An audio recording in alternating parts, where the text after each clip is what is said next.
Dajahao. My name is Camilo. I'm from Colombia, not Colombia, South America, right? I am the founder and maker of Otto DIY, and today I'm going to present the journey of Otto. But before I start, I want everybody to think about this question: what is passion? Because we're talking about passion, right? So, well, this is my answer, and it's basically an emotion, a strong emotion for something, to love something that you want.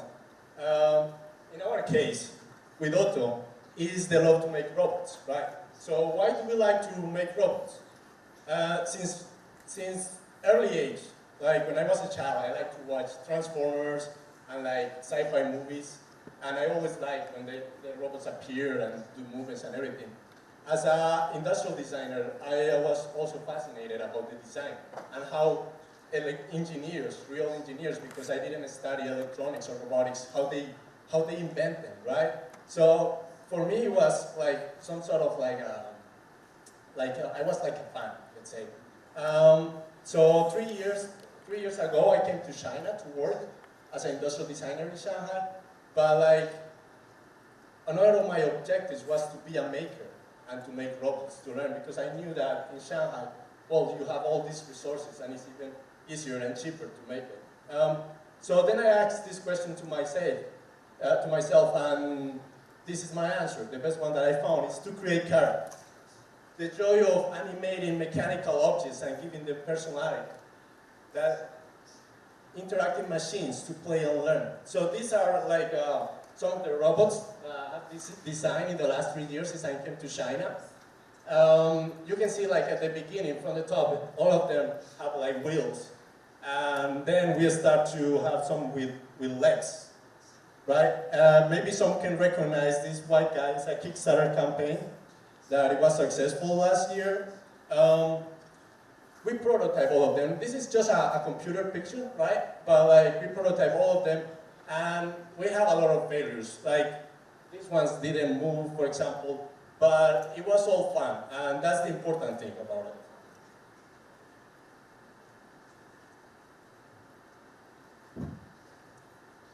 To be a real maker, you need to be passionate about your work. So the hobby turns into fun work, right? This picture was in our first event in Shanghai. So from that day, we were very happy because we could say to the world that we were makers. This is something that we encourage a lot with Otto. It's truly open source hardware, right? Because when we start to design Otto, one of the things that we focus is people can find the components everywhere. And in any shop, or you don't need to buy from only one source or from us, because for us that's some sort of weird strategy business that just want to earn money. So for us that's not real open source. In Otto DIY, the hardware and the code are open, even the packaging is open. So by sharing openly our knowledge, we enable everybody in the world to make robots. You can see in the picture here it is a 7-year-old kid building by himself an Otto.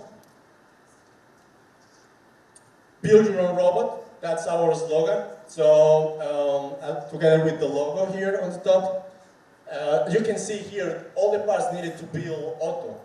It's very few components, very few screws.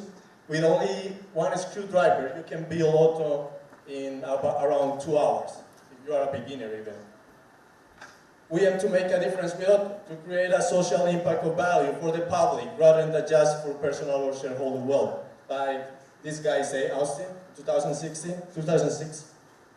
So the inspiration, where the inspirations of Otto came. So, as you can see from left to right, it's the process. But these two guys are not our robots. We saw it in the maker community a while ago. This is a very famous one, which is Bob, which was maybe the first open source 3D printable Piper robot, right? That it was using Arduino. Then BQ, a Spanish electronics company, come out with this Zoe, which is more advanced and